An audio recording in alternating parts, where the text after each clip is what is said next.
everyone, Dr. Kinsley here, and I just wanted to really briefly go through a couple of points that you might want to remember for Project 1, since that's coming up really soon. You've already turned in your rough drafts. I've read all of those. They are really fantastic, really great drafts. There's a couple of general things I wanted to go through that, no matter where you are in the process, you can all sort of benefit from making sure that your final draft has these elements in it. So the first, of course, is a thesis statement. In the introduction, generally the last sentence of the first paragraph. Some of you have very long first paragraphs because you're trying to fit a lot of information in. A lot of that information can be taken out and put into maybe a background body paragraph that, maybe the first body paragraph or something like that. Or maybe taken out altogether depending on your purpose. So you want to be precise and concise in that introductory paragraph. You want to open up the topic, open up the problem, and then come down to the issue at hand, what you want to illuminate for your audience. And you want to be as specific as possible. So any general word that could apply to any topic or meaning, you want to replace that with something specific so that your audience is right there with you. Leave nothing to their imagination. Don't let them wander off on their own. And as far as audience members wandering off on their own goes, not only does that apply to the thesis statement, but also throughout the essay. Anytime you're analyzing, anytime you're explaining something, make sure that it's thorough. Whenever you get to a moment where you think, I think they have enough information, they probably don't, and you need to go into further information.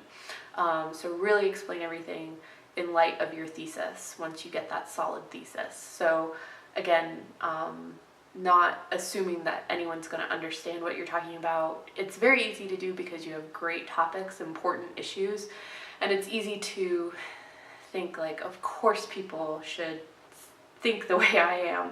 And it's likely that your audience does agree with you, but you want them to know exactly what it is you're saying at every moment.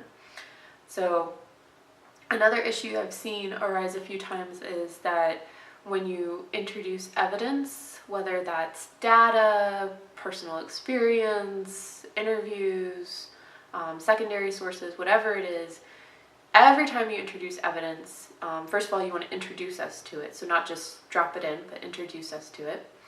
Then you want to explain that evidence. So how is it that we need to read it? You want to analyze, problematize that evidence in light of your thesis, and then draw conclusions from it, transitioning into the next point you're going to make. One of the best pieces of advice I ever got in terms of using evidence, especially quotes, if you're not going to paraphrase, if you're going to quote, one of the best pieces of advice I got was think of your audience reading your paper and skipping over all of the quotes. And your paper should still make perfect sense. So those quotes are just there to support you.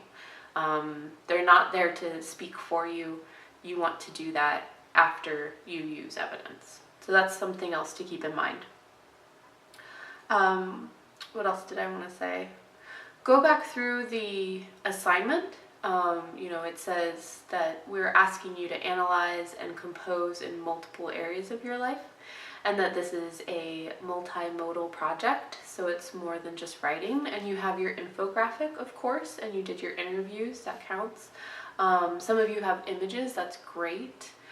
For a few of you, that you really integrated those images and used them sort of as evidence, and I think for the most part, but do check this if you used images, that you explained how you're using that image, integrate it into your work. But I think those of you who used images did do that. Just double check.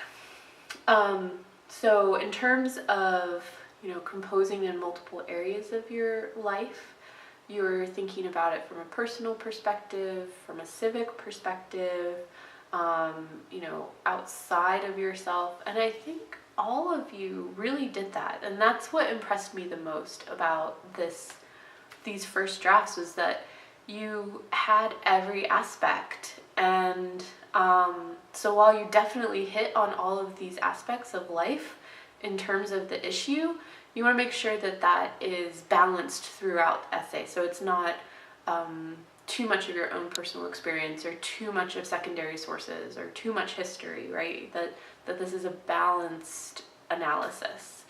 And finally, keep in mind that it is an analysis, right? That's the genre you're working in.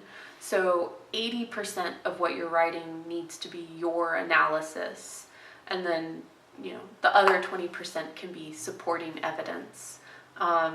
So do go back and make sure. I mean, if you're mathematically minded, you can actually count the words and make sure that 80% of them are yours, and that it's you analyzing and drawing conclusions and showing your reader what you want them to take away from the really important work you're doing. I mean, I want to find forums for all of these essays where we can reach a larger audience, because you've done really excellent work and your topics are incredibly important.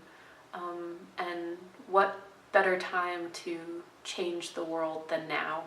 So keep up the enthusiasm and the energy, and do not hesitate to reach out to Michael and I throughout the weekend. We are here for you, and we are going to be extra vigilant about email as the final draft is approaching, so go ahead and email us revisions. Thank you all for signing up for a workshop with Michael. That was amazing, and I'm really proud of you and so excited about that.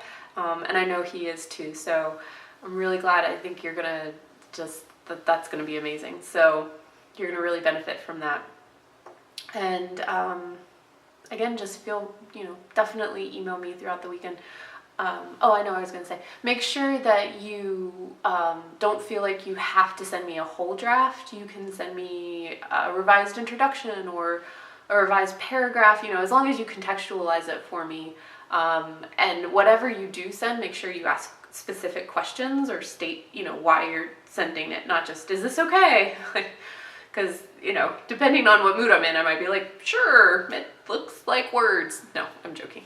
But definitely send me specific questions. I mean, and that's all part of the revision process and the reflection process. So you can include that in your HOM and WPA outcomes, definitely. Like, what specific questions did you need to ask me when you sent revisions, right? That's all part of the process. So definitely take advantage of that. Both the reflection process and also just getting more and more feedback, and there are not too many drafts you can send me. I think if you want the record to beat is 21. So if you want to send me 21 drafts or more, you are more than welcome to do that. We don't have many days, but you are certainly welcome to beat the record.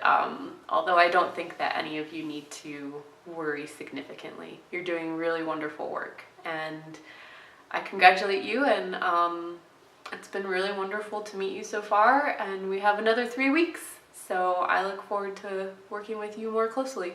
Okay, have a great weekend. Bye.